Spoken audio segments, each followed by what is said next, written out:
Okay. Apa itu RAS? RAS ialah Recirculating Aquaculture System.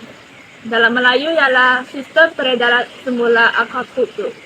Ia ialah satu sistem tertutup yang mengitar semula air yang sama dengan kuantiti gantian air yang kecil ditambah secara berkala.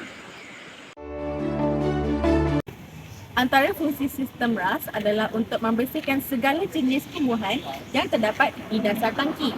Contohnya seperti najis ikan. Najis ikan ini terdapat apabila segala jenis hidupan akuatik pasti melakukan sistem pertumbuhan. Selain daripada itu, sistem RAS juga berfungsi untuk membersihkan segala jenis kotoran dan juga tumbuhan-tumbuhan yang terdapat di permukaan air.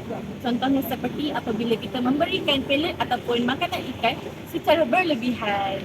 Yang terakhir ialah sistem RAS berfungsi untuk menukarkan daripada amonia ke gas karbon dioksida lalu menjadikan oksigen. Setiap kitaran ini diperuntukkan adalah selama 5 minit sahaja.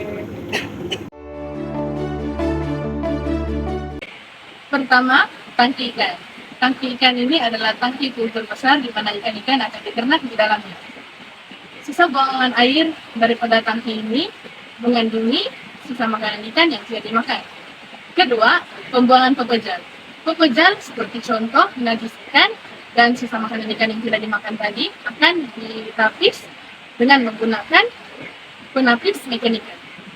Ketiga, biofiltration. Disinilah berlakunya proses penyingkiran amonia. Bakteria yang berfaedah akan menukarkan amonia kepada nitrogen yang kemudiannya akan dibebaskan ke atmosfera kerana nitrogen ini bersifat tidak berbahaya. Keempat, kawalan gas berlarut. Oksigen yang tulen akan dimasukkan semula ke dalam air dan secara langsung karbon dioksida akan dikeluarkan.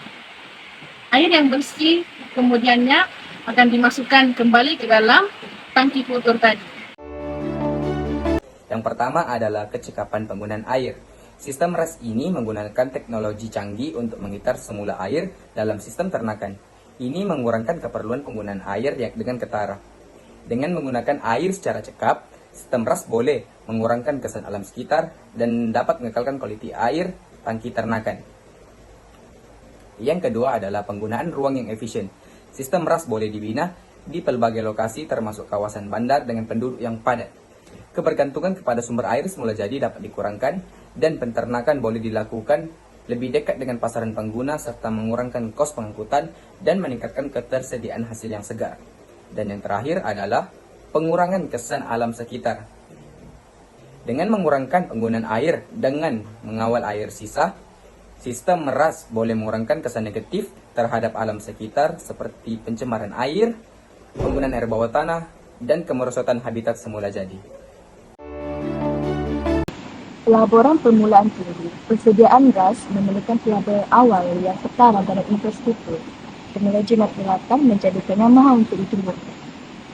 Kedua, kos operasi. Sistem RAS mempunyai kos operasi berterusan yang berkaitan dengan penggunaan tenaga untuk mengekalkan kualiti air dan komponen sistem. Untuk yang ketiga, risiko penyebaran penyakit.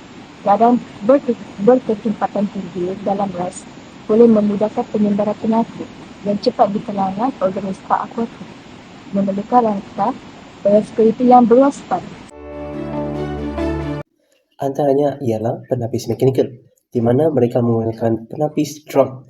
Penapis drum ini digunakan apabila air mengalir masuk ke dalam drum dan drum tersebut akan mengambil endapan asing sebagai contoh daun ataupun sisa-sisa makanan yang tidak dimakan.